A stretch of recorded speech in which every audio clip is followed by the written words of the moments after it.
author, philosopher, and self-proclaimed spiritual entertainer, Alan Watts.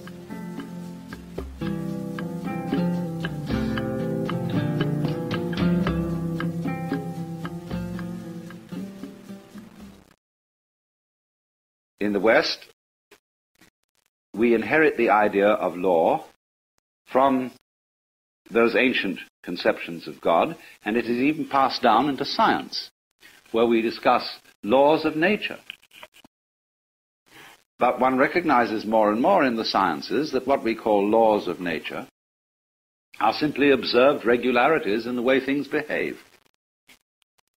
And you, in order to observe regularities, you must look at things through something regular.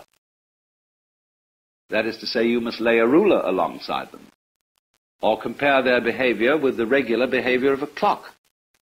But clocks and rulers are human inventions. They are regular measures which we use for comparing the rates of change. Say, a clock is a measure of a rate of change. It's quite arbitrary. But we very easily compare our regulation measuring devices with what makes things happen, as if the sun rises because it's 6 in the morning. Now that's being completely backwards in one's thinking. And we get into the same confusion when we imagine, for example, that money is wealth. Here we have fantastic wealth, and we have the technological possibility of making everybody on earth the enjoyer of an independent income. We can't do it because people say, where's the money going to come from? Because they think money makes prosperity. It's the other way around. It's physical prosperity which has money as a way of measuring it. But people think money has to come from somewhere, like hydroelectric power or lumber or iron, and it doesn't. Money is something we invent, like inches. So you remember the Great Depression?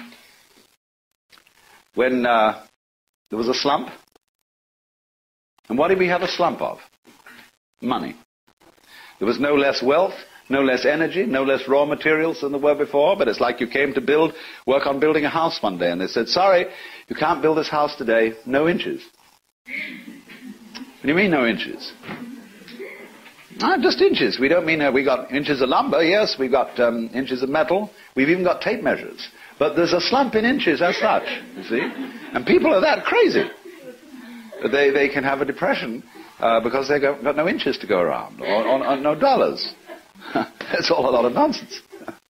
But you see, because we get thinking backwards, making the metaphysical tail wag the dog, making the law rule things, whereas it doesn't. It's merely a way of measuring what happens. And so, you see, when you get into Buddhistic thought, you don't get that confusion.